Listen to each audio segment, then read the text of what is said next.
you feel the buzz?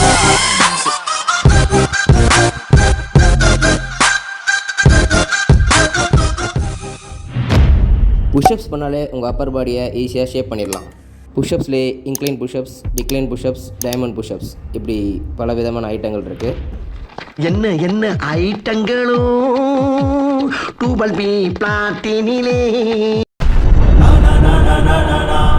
Decline pushup எப்படி பண்ணுறது அப்படின்னா உங்கள் வீட்டிலேயே பண்ணலாம். ஈஸியாக ஒரு உடன் bench or chair or stool இதை ஏதாவது வச்சு அதில் வந்து உங்கள் காலை இந்த மாதிரி பேஸ்ட் பண்ணிவிட்டு டவுனில் ஃப்ளோரில் வந்து ஒரு 1 ஜான் அளவு கரெக்டாக கையை வந்து அளவு எடுத்து டிக்ளைன் புஷ்அப்ஸ் பண்ணலாம். முதுகு பெண்ட் பண்ணி பண்ணாலோ இல்லை முதுகு ஆர்ச் மாதிரி வச்சு பண்ணாலோ இந்த 2 வேரியண்ட்டில் வச்சு பண்ணலாம்.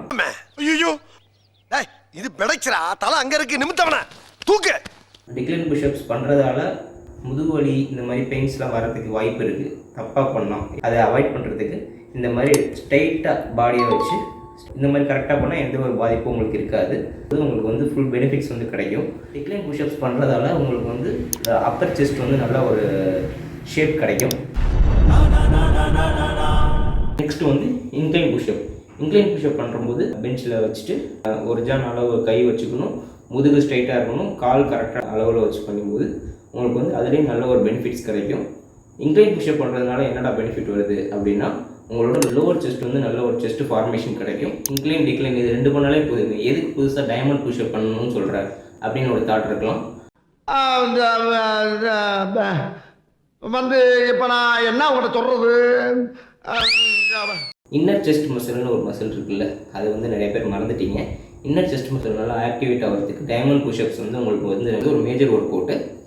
டைமண்ட் புஷ்அப் பண்ணுறதால இன்னர் செஸ்ட், ட்ரைசெப்ஸ், ஷோல்டர் இந்த 3மே உங்களுக்கு வந்து ஆக்டிவேட் ஆகும். மெயின் வந்து இன்னர் செஸ்ட் தான் உங்களுக்கு ஆக்டிவேட் ஆகும். சப்போர்ட்டிங் ட்ரைசெப்ஸும் ஷோல்டரும் வந்து உங்களுக்கு ரெகுலராக பண்ணுறதுனால உங்களுக்கு வந்து அதுவும் ஸ்டிமுலேட் ஆகும். கவுண்ட் வந்து உங்களுக்கு எவ்வளோ வருதோ பிகினர்ஸாக பண்ணும்போது உங்களுக்கு எவ்வளோ கவுண்ட் வருதோ அதே 3 செட்டில் பண்ணுங்கள். ரெகுலராக பண்ணும்போது வீக்லி ஒன்ஸ் வந்து கவுண்ட் இன்க்ரீஸ் பண்ணிக்கோங்க. 1 to 2 கவுண்ட் இன்க்ரீஸ் பண்ணி பண்ணுங்கள். இந்த 3 எக்ஸசைஸ் செஸ்ட்டுக்கு பண்ணலாம். இந்த வீடியோ உங்களுக்கு யூஸ்ஃபுல்லாக இருக்கும்னு நம்புகிறேன். வீடியோ பிடிச்சிருந்தா ஒரு தம்ஸ் அப் போட்டு சப்போர்ட் பண்ணுங்கள். வேறு எதாவது ஃபிட்னஸ் ரிலேட்டடான கண்டென்ட் வந்து உங்களுக்கு தேவைப்படுது, டவுட்ஸ் இருந்துச்சுன்னா கமெண்ட்டில் வந்து கேளுங்க, நான் சொல்கிறேன். அடுத்தடுத்த இன்ட்ரெஸ்டிங்கான ஃபிட்னஸ் ரிலேட்டட் கண்டென்ட் தெரிஞ்சுக்கிறதுக்கு என்னோட சேனலை சப்ஸ்கிரைப் பண்ணுங்கள். Until that, bye from Avinash.